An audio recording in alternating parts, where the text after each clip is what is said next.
বাইরে বেরিয়ে এসো মা।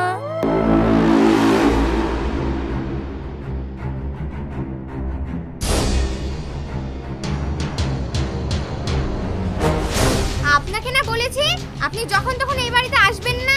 এই খাড়া দুপুর বেলায় আপনার জন্য কি আমরা শান্তি করে দুমুঠো খেতেও পারবো না? বৌমা, তোমরা যে এখন খেতে বসবে আমি বুঝতে পারিনি গো। আসলে অনেক বেলা হয়ে গেছে তো, খুব খিদে পেয়েছে আমার। আজ তো তুমি রিশানাকে দিয়েও খাবারটা পাঠিয়ে দাওনি, তাই আমি আজ ছুটতে ছুটতে চলে এলাম তোমার কাছে। বৌমা, আমার খাবারটা আজ এখানেই দাও না, আমি এখানে বসেই খেয়ে নেব। দাও না বৌমা, খেয়ে আমি চলে যাব, খুব খিদে পেয়েছে গো। আপনি সারাদিন খাই খাই করেন কেন? কদিন থেকে দেখছি আপনার জ্বালাটা একটু বেশি বেড়ে গিয়েছে। দুদিন পরেই তো শ্মশানে যাবেন, আপনি এত খাই খাই করেন কেন? আমি আপনাকে ভালো করেই চিনি। আজকে বাড়িতে মাংস হয়েছে বলে সেটা আপনি জেনে ছুটতে ছুটতেই বাড়িতে চলে এসেছেন। আমার বাড়ির হাড়ির খবর কে দেয় গো আপনাকে? যেদিনকে জানতে পারবো সেদিনকে তার একদিন, না হলে আমার একদিন। বলে নাকি রিশানাকে দিয়ে খাবারটা পাঠিয়ে দাওনি কেন? রিশানার পড়াশোনা আছে, বুঝতে পেরেছেন? রিশানাকে দিয়ে প্রতিদিন খাবার পাঠাতে পারবো না। ও বৌমা, আমাকে মাংস দিতে হবে না গো, আমাকে দুটো নুন মরিচ দিয়ে ভাত দিলেই হবে, আমি খেয়ে চলে যাব। খুব খিদে পেয়েছে গো, না হলে আমি আসতাম না। এই বুড়ো বয়সে কোথায় যাব বলো? কে দেবে আমাকে দুমুঠো খাবার? কাল রাতে সেই দিয়েছো তুমি দুটো রুটি, সেটা খেয়ে আছি। আজ সকাল থেকে তো কিচ্ছু খাইনি বৌমা, বিশ্বাস করো। আমাকে দুটো নুন ভাত এনে দিলেই আমি খেয়ে চলে যাব।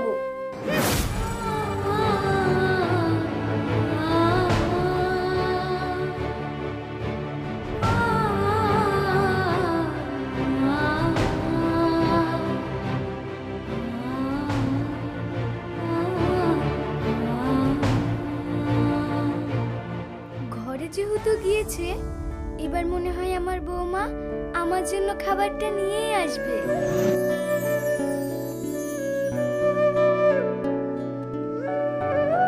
একি ঠাকুমা, তুমি এখানে কেন এসেছো? মা তোমাকে দেখলে বকবে, তুমি এখান থেকে চলে যাও। আমি তোমার খাবার পৌঁছে দেব, যাও তুমি এখান থেকে চলে যাও। না হলে মা যদি তোমাকে কিছু বলে আমি সহ্য করতে পারি না। ঠাকুমা যাও যাও, তুমি এখান থেকে চলে যাও। না না দিদি ভাই, তোমার মা আমাকে দেখতে পেলে কিচ্ছু বলবে না। তোমার মা আমার জন্য খাবার আনতে গিয়েছে, আমি খেয়ে চলে যাব। কই না তো, মা বাবা তো খেতে বসেছে। আর তাছাড়া মা তো আমাকে এক্ষুনি খাওয়াচ্ছিল, তোমার জন্য তো খাবার বাড়তে দেখলাম না। বৌমা মনে হয় আমার উপরে রাগ করেছে, আজ হয়তো আমার কপালে খাবারটা জুটবে না। ঠিক আছে দিদি ভাই, আমি তাহলে আসি, তোরা ভালো থাক। ঠিক আছে।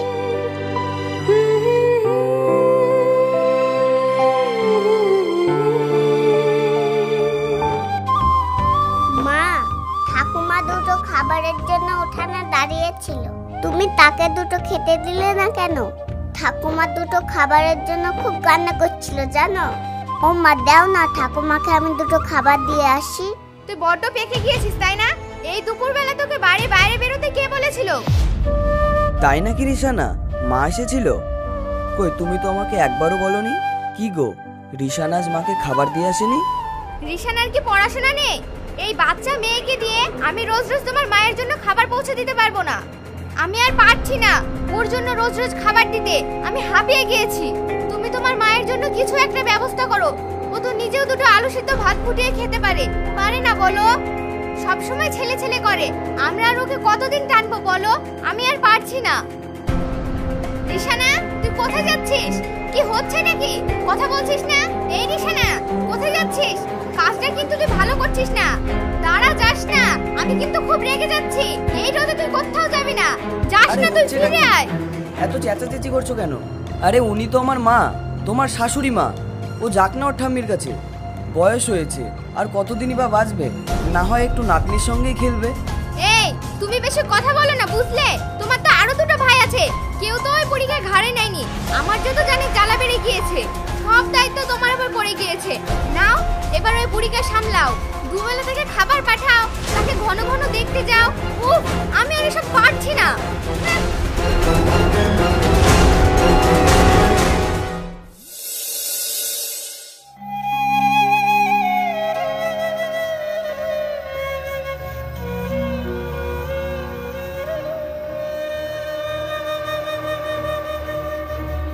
আজ আমার মনটা ভালো লাগছে না, বড্ড মায়ের কথা মনে পড়ছে। জানি না মা তুমি কেমন আছো, তোমাকে দেখতে আজ খুব ইচ্ছে করছে মা। তবে আজ সংসারে যাই অশান্তি হোক না কেন, আজ আমি তোমার কাছে যাবই, আমাকে কেউ আটকাতে পারবে না।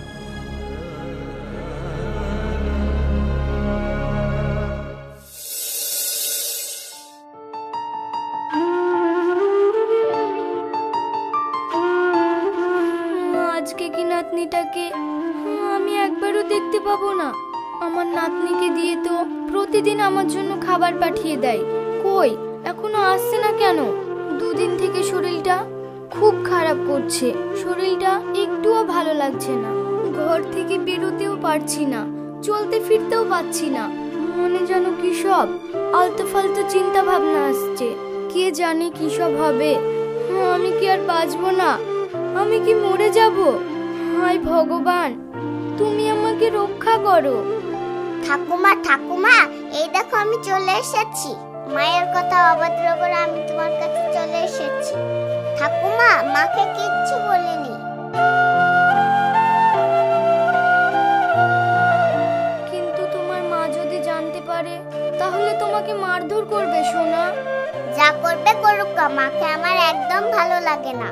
মা আমাকে সব সময় বকে তুমি কত ভালো, তুমি আমাকে কত ভালোবাসো, মা আমাকে একটুও ভালোবাসে না। জানো ঠাম্মি, মা তোমার কাছে আমাকে কোনোদিন আসতে দেয় না। দিদি ভাই, এভাবে বলতে নেই সোনা, উনি তোমার মা হয়, মাকে কোনোদিন অসম্মান করতে নেই। সোনা, তুমি আমাকে কথা দাও, মাকে তুমি আর কোনোদিন উল্টাপাল্টা কথা বলবে না। আচ্ছা ঠিক আছে ঠাকুমা, আমি তো তোমার সব কথাই শুনি, এই কথাটাও শুনবো। আমি আর মাকে কোনোদিন উল্টা পাল্টা কথা বলবো না। শয়তান মেয়ে, আমি জানতাম তুই এখানেই আসবি। আর আপনি আমার বাচ্চাটার মাথাটাও খেয়েছেন। যেভাবে আমার স্বামীর মাথায় বসে খাচ্ছেন, ঠিক সেইভাবে আমার একমাত্র মেয়েটাকেও গিলে খেতে চাইছেন। আমি কিন্তু এটা কোনোদিনই হতে দেব না বলে দিলাম। এই শয়তান, তুই এখানে এসেছিস কেন? তুই বড্ড বার বেড়ে গিয়েছিস, চল বাড়ি চল। ওকে মেরো না বৌমা, ওকে মেরো না, ও ছোট ছেলে, ওর কোনো দোষ নেই। এমনিতেই মেয়েটা ছোট থেকে এক চোখে দেখতে পায় না, ওকে মেরো না বৌমা, ওকে ছেড়ে দাও। দরকার হলে তুমি আমাকে মারো, ওকে মেরো না বৌমা। আমি বুড়ো হয়ে গেছি, আজ আছি কাল নেই, আর কতদিন বাঁচবো বলো? আজ আছি কাল নেই, তোমার কাছ থেকে তোমার সন্তানকে কেন কেড়ে নেব বলো বৌমা? আপনার ওই মিষ্টি মিষ্টি কথায় আপনার ছেলে বলতে পারে, কিন্তু আমি না। এরপর থেকে রিশান এখানে কি করে আসে সেটাও আমি দেখছি। এই চল চল আমি বলছি, যাবো চল। না, আমি ঠাকুমার কাছে থাকবো। আহারে, হে ভগবান, তুমি এ কোন পাপের শাস্তি দিচ্ছ আমাকে? নিজের মায়ের কাছে নিজের ছেলে আসে না, এই বাচ্চার মুখের দিকে তাকিয়ে বেঁচে থাকবো ভেবেছিলাম, কিন্তু এখন রিশানাকে বৌমা আমার কাছ থেকে কেড়ে নিয়ে চলে গেল। আমার আর বাঁচতে ইচ্ছে করছে না। হে ভগবান, তুমি আমাকে তুলে নাও, এবার তুমি আমাকে তুলে নাও, আর রেখো না তুমি আমাকে এখানে। আজকে আমার শরীরটা এত খারাপ করছে কেন? মনটা এত আনজান করছে কেন? দেখি যাই, একবার না হয় ওখানে গিয়ে দেখেই আসি।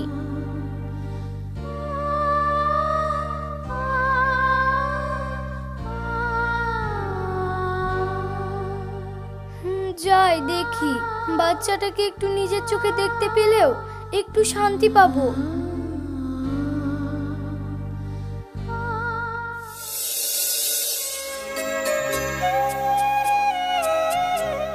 বৌমা, ও বৌমা, কে?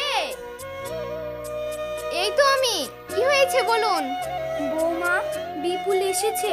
বিপুলের সঙ্গে একটু কথা বলতাম, মনটা আমার খুব খারাপ করছে। এ কি, আপনি তো এবার বড়সড় রোগ বাঁধানোর তালে রয়েছেন দেখছি। আপনি তো বলছিলেন আপনার গায়ে নাকি খুব জ্বর, তাও আপনি এই রোদে পড়তে পড়তে বাড়িতে চলে এসেছেন। যদি আপনার কিছু হয় তাহলে আপনার ডক্টরকে দেখাবে। বৌমা, আমার শরীরটা মোটেই ভালো নেই গো। আমি মনে হয় আর বাঁচবো না। ছেলেটার জন্য খুব মনটা খারাপ করছিল গো, তাই ছুটতে ছুটতে চলে এলাম। আমার বিপুলকে কতদিন দেখিনি, আমার মনটা খুব খারাপ করছে। একটু ওকে ডাকো না, আমি ওকে দেখেই চলে যাব। না, ও এখন বাড়িতে নেই, আপনি এখন ওকে দেখতে পাবেন না। ও এইমাত্র অফিসে বেরিয়ে গেল। তার চেয়ে বরং আপনি এখন যান, আপনার ছেলে যখন আসবে তখন আপনি দেখা করে নেবেন। আচ্ছা আচ্ছা বেশ, আমি না হয়তো কিছুক্ষণ এখানে বসেই অপেক্ষা করি। আমার বিপুল অফিস থেকে আসলেই ওর সঙ্গে আমি একবার দেখা করেই চলে যাব। না না, আপনাকে এখানে থাকতে হবে না। এই বাড়িতে অনেক কিছু আছে, কখন কি হয়ে যায় সেটা বলা যায় না। যেভাবে আমার সংসারটাকে তিলে তিলে শেষ করেছেন, এখানে বসে থাকলে আরো শেষ হয়ে যাবে। যান যান, আপনি এখান থেকে চলে যান। বৌমা, তুমি আমাকে এরকম ভাবে বলতে পারলে? আজ আমার জায়গায় যদি তোমার মা থাকতো তাহলে তুমি পারতে এরকম ভাবে বলতে? বৌমা, তুমি আমার সঙ্গে এরকমটা করো না। একবার আমার ছেলেটাকে আর নাতনিটাকে দেখতে দাও, আমার দেখা হয়ে গেলেই আমি চলে যাব। বৌমা, তুমি আমার একটা কথা শোনো। আপনার কি কানে কথা ঢুকছে না? আমি বললাম তো আপনার ছেলে বাড়িতে নেই, আপনি এখান থেকে চলে যান। যত সব উটকো কথা, যখন তখন এসে আমাকে বিরক্ত করে। এটা আমাকে আর কতদিন সহ্য করতে হবে?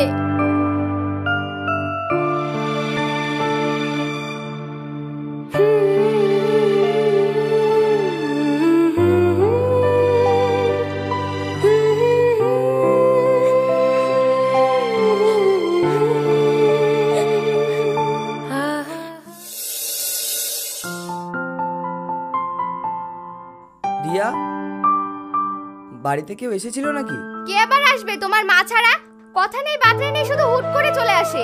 বলে কি না তোমাকে আর ওর নাতনিটাকে দেখতে খুব ইচ্ছে করছে। বুড়ো বয়সে আর কত যে ঢং দেখবো। রিয়া, এটা কি বলছো তুমি? কদিন থেকে নাকি মায়ের শরীরটা খুব অসুস্থ। আমার মনটা একদমই ভালো লাগছে না। কদিন থেকে আমার মনটা মায়ের কাছেই পড়ে আছে। জানি না এমনটা হচ্ছে কেন আমার। দেখি সরো, আমাকে এক্ষুনি মায়ের কাছে যেতে হবে। আমি আর তোমার কোনো কথা শুনবো না, আমি এক্ষুনি আমার মায়ের কাছে যাব। বিপুল, আমার দিব্যি রইলো, তুমি যদি ওনার কাছে যাও তাহলে আমি তোমার মায়ের কাছে ছোট হয়ে যাব। এ কি বলছো রিয়া? উনি আমার মা, আর আমার মা মানেই তোমার মা। মায়ের কাছে ছেলে কখনো ছোট হয় না রিয়া। আর মায়ের কথা শুনে তুমিও তো তেলে আগুনে জ্বলো কেন? ওর কথা শুনলে তোমার গায়ে এত আগুন কেন জ্বলে? হ্যাঁ, আমার জ্বালা ধরে, কারণ উনি আমার সংসারটাকে নষ্ট করে দিয়েছে। আমাদের ঘাড়ে বসে খেয়ে খেয়ে শেষ করে দিল আমাদেরকে। আর কতদিন টানবো বলো? কবে থেকে বলছে শরীরটা ভালো নেই, শরীরটা ভালো নেই। মরেও তো যাচ্ছে না, মরে গেলে তো আমরা বাঁচতাম। তুমি যদি বাড়ির বাইরে পা রেখেছো তাহলে কিন্তু আমি আজকেই বাপের বাড়ি চলে যাব। তারপরে থেকো তুমি তোমার মাকে নিয়ে।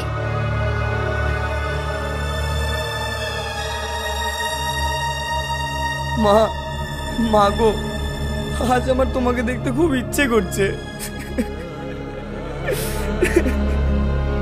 আমার বউ যেখানেই যাক না কেন, আজ আমি তোমার কাছে যাবই। আজ আমাকে কেউ আটকাতে পারবে না। আমার যেন মনে হচ্ছে মা আমাকে বারবার ডাকছে। আমি আসছি মা, আমি আসছি।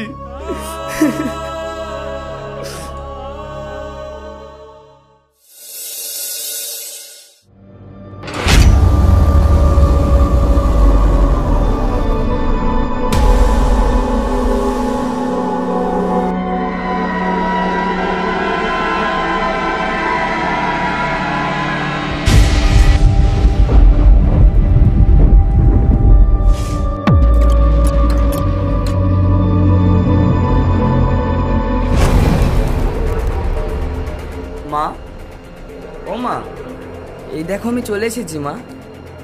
মা, ও মা, মা গো, কি হলো মা? তুমি কথা বলছো না কেন? চোখটা খোলো মা। এই দেখো আমি চলে এসেছি। ঘুমিয়ে আছো কেন মা? ওঠো মা। মা গো, মা, ও মা, মা, ও মা, মা, মা। আমার মা চলে গেছে, আমাকে ছেড়ে চলে গেছে। আমার মা আমাকে আর কোনোদিন ডাকবে না, কোনোদিন না।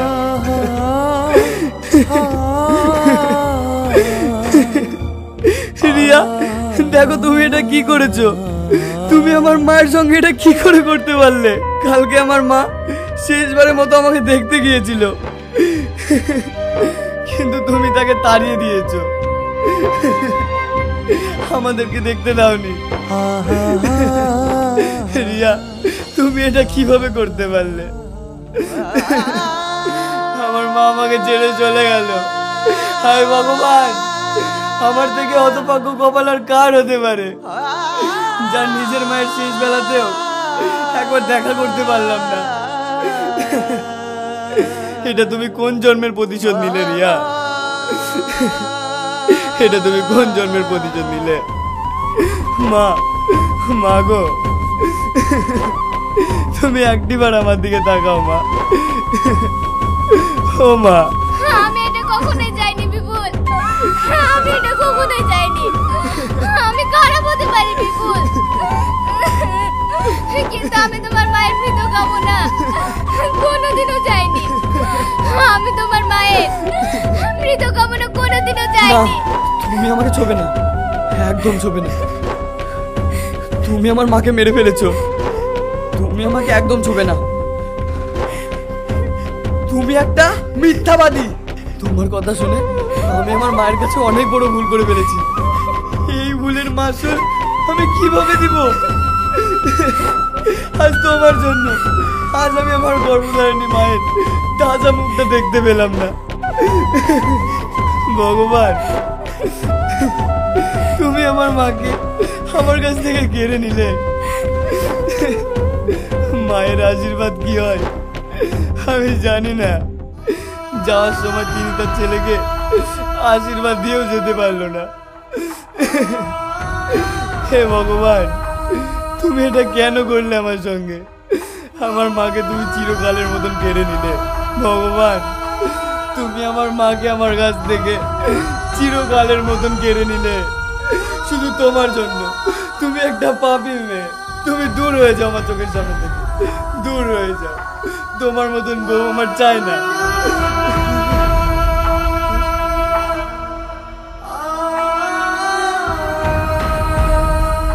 এটা তো আমার মায়ের লেখা চিঠি। আমি চলে যাচ্ছি রে বিপুল, আমার হাতে আর বেশি সময় নেই। কিন্তু যাওয়ার আগে আমি তোকে একটা কথা বলে যেতে চাই। আমার নাতনি রিশানার চোখটা ছোট থেকেই খারাপ, তাই আমি আমার চোখটা রিশানাকে দিয়ে গেলাম। আমি চাই আমার মৃত্যুর পর রিশানা আমার চোখ দিয়ে এই পৃথিবীটা দেখবে। ওর চোখ দিয়ে আমি তোদেরকে দেখতে চাই রে। এমনিতেই তো তোর সারা জীবন মুখখানা দেখার জন্য বঞ্চিত রয়েছি। এবার আমি রিশানার চোখ দিয়ে তোদের সকলকে দেখতে চাই, তোদের মাঝেই থাকবো। ভালো থাকিস রে খোকা, তোরা ভালো থাকিস। আমার আশীর্বাদ সবসময় তোদের মাথায় থাকবে। ইতি তোর মা। হে ভগবান, আমি এ কি করলাম? এমন দুর্গা প্রতিমার মতো মাকে আমি চিনতে পারলাম না। আমার মতো বড় পাপী যে এই দুনিয়াতে আর নেই। উনি মৃত্যুর সময়ও আমাদের কথা ভেবেছে। আমি নিজেকে কি করে ক্ষমা করব? না জানি উনি কত কষ্ট পেয়ে মারা গিয়েছে। আমাকে ক্ষমা করে দিন মা, আমাকে ক্ষমা করে দিন, আমাকে ক্ষমা করে দিন মা, আমাকে ক্ষমা করে দিন।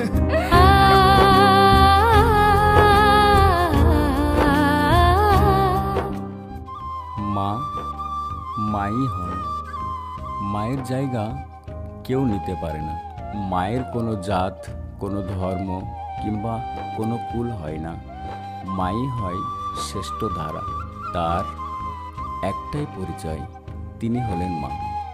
বর্ষা দেবী মায়ের মতো শত শত মায়েদেরকে এইভাবেই তাকে জীবন কাটাতে হয়, কিন্তু মায়ের মধ্যেই স্বর্গ, মাই হলো শ্রেষ্ঠ। এই ধারণা সকলের মধ্যে ছড়িয়ে দেওয়া প্রয়োজন।